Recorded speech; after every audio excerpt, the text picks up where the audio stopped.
আসসালামু আলাইকুম everyone, welcome back to my channel. আশা করি সবাই অনেক অনেক ভালো আছেন। আমরাও আলহামদুলিল্লাহ ভালো আছি। নতুন আর একটা ভিডিও নিয়ে চলে আসলাম আপনাদের মাঝে। আশা করি আমার আজকের ভিডিওটা ভালো লাগবে। ভালো লাগলে লাইক কমেন্ট শেয়ার করবেন ফ্যামিলি এবং ফ্রেন্ডের সাথে। চলুন তাহলে আর দেরি না করে দেখে আসা যাক আমাদের আজকের ভিডিওতে কি আছে। তো আজকের ভিডিওতে আমি গরু মাংস রান্না করব। তো এই যে গরু মাংসটা ধুয়ে পরিষ্কার করে নিয়েছি, আর আগে থেকে কাটা ছিল। আর এটা হলো কোরবানির মাংস। তো এখানে আমি 3 কেজির মতো গরু মাংস নিয়ে নিয়েছি। তার মধ্যে পরিমাণ মতো পেঁয়াজ কুচি দিয়ে দিয়েছি। তারপর সব ধরনের গরম মশলা ধুয়ে, আমি গোটা মশলা আর কি ধুয়ে দিয়ে দিয়েছি। তারপরে আমি দিয়ে দিচ্ছি এখানে সব গুঁড়ি মশলা, তারপরে রসুনের গুঁড়িটাও দিব। তারপর গোটা রসুনটা দিলেও খেতে কিন্তু ভীষণ মজা হয়। তারপরে হলুদ গুঁড়ি দিয়ে দিচ্ছি, মানে সব মশলা দিয়ে তারপরে আমি হাত দিয়ে খুব ভালো করে মাখায়ে এটা 1 ঘন্টার জন্য আমি রেখে দিব ম্যারিনেট করে। এতে করে মাংসের ভিতরে মশলাগুলো খুব ভালো করে ঢুকবে আর খেতে কিন্তু ভীষণ মজা হবে। আর এভাবে একবার হলেও রান্না করে দেখবেন কতটা মজা হয়। তো এখানে আমি পরিমাণ মতন লবণটাও দিয়ে দিচ্ছি। এখন দিয়ে দিচ্ছি আমি পরিমাণ মতো তেল। তেলটা দেওয়া হয়ে গেছে। এখন আমি একটা গ্লাভস পরে নিয়েছি, নিয়ে খুব ভালো করে উল্টে পাল্টে আমি মাংসটা মাখায় নিব। এতে করে মাংসের ভিতরে খুব ভালো করে মশলাটা ঢুকবে।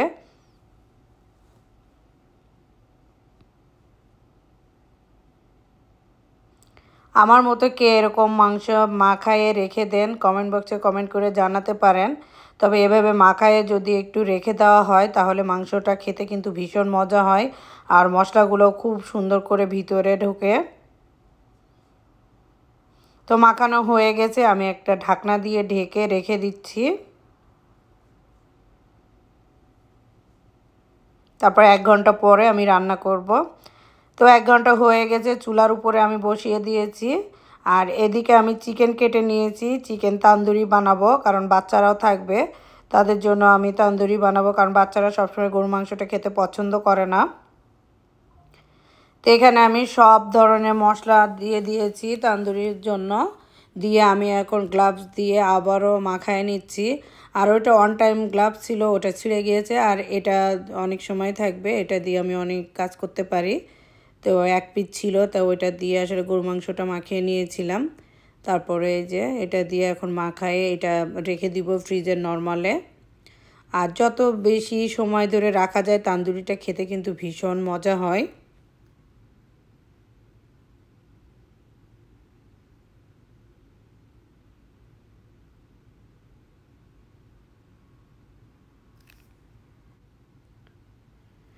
তো এই যে মাখানো হয়ে গেছে, আর কালারটা কেমন কালো কালো দেখা যাচ্ছে, আসলে ক্যামেরার কারণে এরকম হয়েছে। তো মাখানো হয়ে গেছে, আমি একটা বক্সের মধ্যে নিয়ে এই যে ঢাকনা দিয়ে ঢেকে এখন ফ্রিজের মধ্যে রেখে দিব। আর কালকে সকালে আমি এটা রেডি করে নিব। চিকেনটা ফ্রিজের মধ্যে রেখে দিয়েছি, আর এই যে গরু মাংসটা এদিকে বসাই দিয়েছিলাম। এটা এখন উল্টে পাল্টে খুব ভালো করে আমি ভুনা করে নিব। আর ভুনা করে তারপরে একদম ডিম চুলাতে দিয়ে রেখে দিব। আরও বাকি কাজ আছে সেগুলো করে নিব। আর বেশি সময় ধরে ভুনা করে নিলে কিন্তু গরু মাংসটা খেতে ভীষণ মজা হয়।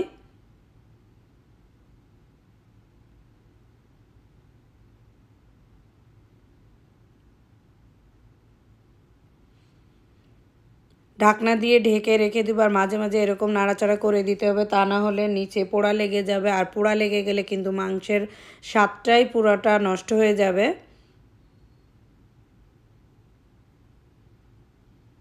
আর এখান থেকে যে পানিটা বের হবে, এখানে আর পানি দেওয়া লাগবে না। আর যেহেতু আমি ডিম চুলায় বসায় রান্না করব, সেজন্য এখানে আসলে পানি দেওয়াই লাগবে না।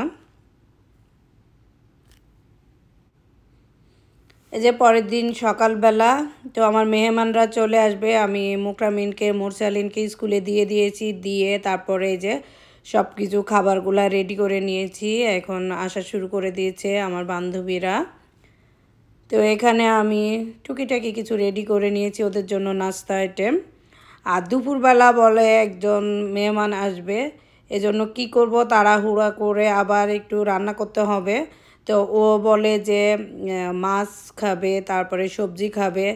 তো মাংস তো একটু রান্না করা আছে, তান্দুরি আছে, তারপরে গরু মাংস আছে। তো আমি এখন কিংফিশ ছিল অল্প কিছু, তো সেটা বের করলাম, বের করে এখন আমি এই যে ফ্রাই করে তারপরে এটাকে ভুনা করে নিব।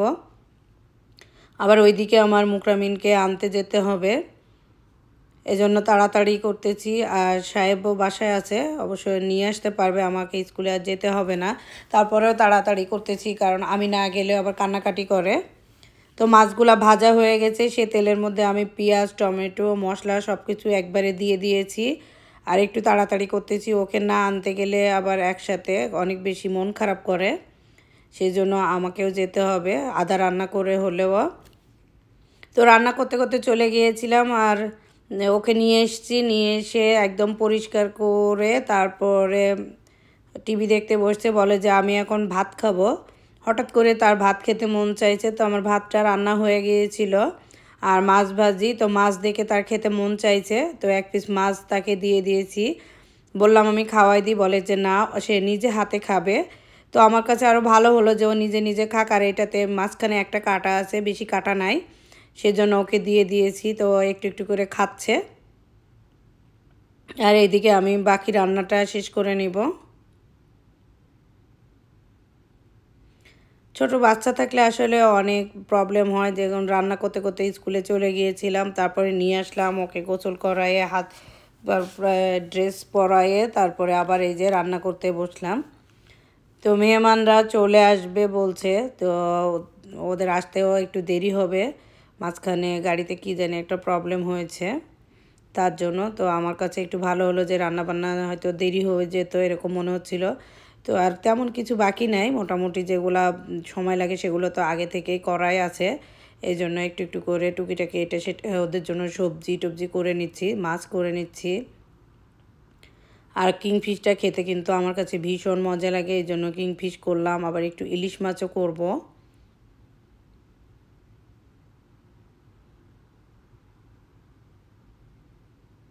তো সব কিছু রেডি করা হয়ে গেছে, আর এই যে আমার মাছ রান্নাটাও হয়ে গেছে। এখন আমি এটা নামায়ে রেখে দিব, তারপরে অন্য আর একটা আইটেমও করে নিব। মেহমানরা সবজি যেহেতু খেতে চেয়েছিল, তো এই মুহূর্তে আসলে মার্কেটে যে কিনে নিয়ে এসে তাড়াতাড়ি করতে পারবো না, তাই গার্ডেন বলতে আমার বারান্দায় কিছু পুঁইশাক গাছ হয়েছিল, আর খুবই সুন্দর হয়েছিল। তো ভাবলাম ওগুলা কাটি, ওগুলা দিয়ে ইলিশ মাছ যা আছে ওই দিয়ে রান্না করব। তো বারান্দার পুঁইশাক গাছগুলো মাশাআল্লাহ অনেক সুন্দর হয়েছিল। তো এগুলা এখন কেটে ফেলবো, ওইদিকে মাছ ভিজায় দিয়েছি, আর আমি চলে এসেছি বারান্দায়। এই যে এখন পুঁইশাকগুলা কেটে নিব, আর এরকম তাজা তাজা পুঁইশাক ইলিশ দিয়ে রান্না করলে কিন্তু খেতে ভীষণ মজা হবে, আর ওরাও অনেক মজা পাবে। যেহেতু ওরা ব্যাচেলার থাকে, তাই আসলে ওরা এতটা সবজি খেতে পারে না সুন্দর করে রান্না করে, তা ভাবলাম যে একটু খুব মজা করে একটু রান্না করে দিই। আর ইলিশ মাছও কম আছে, দুইজন আসবে, তো তো মোটামুটি হয়ে যাবে, যা আছে মাথা লেজ যা আছে আর কি কি আছে ওইটা আমি ভিজাই দিয়েছি, তারপরে রান্না করব, তখন দেখতেই পাবেন। তো পুঁইশাকটা খেতে ভীষণ মজা হবে, একদম কচি কচি আর খুবই সুন্দর, মাশাআল্লাহ অনেক অনেক সুন্দর। তো সবাই মাশাআল্লাহ বলবেন, মাশাআল্লাহ আমার বারান্দায় অনেক অনেক সবজি হয়, আর এখান থেকে আমি টুকিটাকি নিজে খাই, আবার দেখা যায় একটু একটু করে একে ওকে দিয়েও দিই। তো এই যে কেটে নিয়েছি তাড়াহুড়া করে, এখন ধুয়ে নিচ্ছি। যেহেতু মুকরামিন নিজে নিজে খাচ্ছে, আর সময়ও লাগবে, ডিস্টার্বও করবে না, খাইতে অনেক সময় লাগবে, এর মধ্যে আমার সব রান্না বান্না সব কাজ ইনশাল্লাহ হয়ে যাবে। তো পুঁইশাকগুলা কেটে ধুয়ে নিয়েছি, এখন আমি এটা রান্না করব। এই যে আমি হাঁড়ি বসিয়ে দিয়েছি রান্নার জন্য, তার মধ্যে আমি তেল দিয়ে দিয়েছি, তেলটা একটু গরম হয়ে আসলে পেঁয়াজ কুচি করে দিয়ে দিয়েছি, তারপরে এখন হলুদ দিয়ে দিলাম, লাল মরিচের গুঁড়ি দিয়ে দিয়েছি অল্প করে, রসুন গুঁড়ি দিয়ে দিচ্ছি, জিরা গুঁড়ি দিয়ে দিলাম, লবণ দিয়ে দিচ্ছি পরিমাণ মতো। তো সব কিছু আমি দিয়ে এখন এই যে নাড়াচাড়া করে ভালো করে ভুনা করে নিব।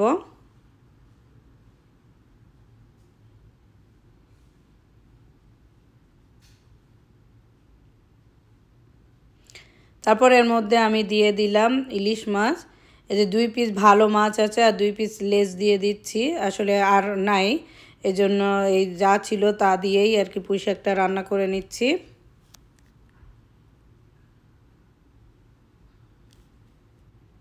এবার আমি মাছগুলা উঠায় রাখবো একটা প্লেটের মধ্যে, তারপর পুঁই শাকগুলা দিয়ে খুব ভালো করে একটু ভুনা করে নিব। তো মাছগুলো আমি উঠে নিয়েছি, ওই মশলার মধ্যে আমি এখন পুঁই শাকগুলা দিয়ে দিব। তো তার আগে আমি আরও একটু জাল দিয়ে পেঁয়াজটা আরও নরম করে নিচ্ছি, নিয়ে তারপরে দিয়ে দিব। এই যে আমি পুঁই শাকগুলা দিয়ে দিচ্ছি। তো পুঁই শাক দেওয়া হয়ে গেছে, আর যেহেতু কচি পুঁই শাক খুবই কম সময় লাগবে রান্না করতে, আর দেওয়ার সাথে সাথে দেখতে পাচ্ছেন একদম পানি ছেড়ে দিয়েছে, আর অল্প সময়ের মধ্যে একদম রান্না করা হয়ে যাবে।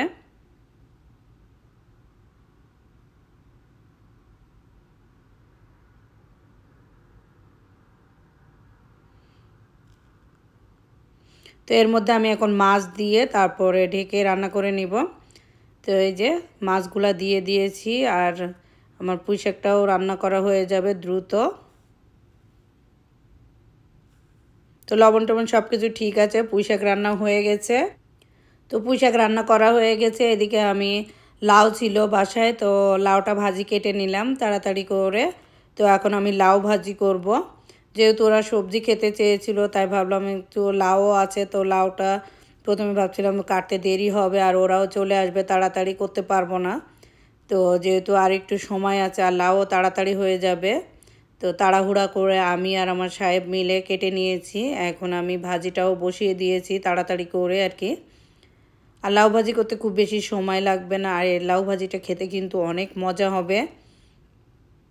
আর সবগুলা রান্না অনেক অনেক মজা হয়েছিল, সবাই অনেক অনেক পছন্দ করেছে। তো আসলে সব কিছু যদি সবাই মজা করে খেতে পারে তাহলে কিন্তু নিজের কাছেও অনেক বেশি ভালো লাগে। আমাদের ভিডিওটি কেমন লেগেছে আশা করি সবার কাছে ভালো লেগেছে। আর আমার পাশে থাকবেন, সাপোর্ট করবেন, আমার চ্যানেলটা সাবস্ক্রাইব করবেন। তো আজ এখানে বিদায় নিচ্ছি, দেখা হবে অন্য কোনো ভিডিওতে। আল্লাহ হাফেজ, আসসালামু আলাইকুম।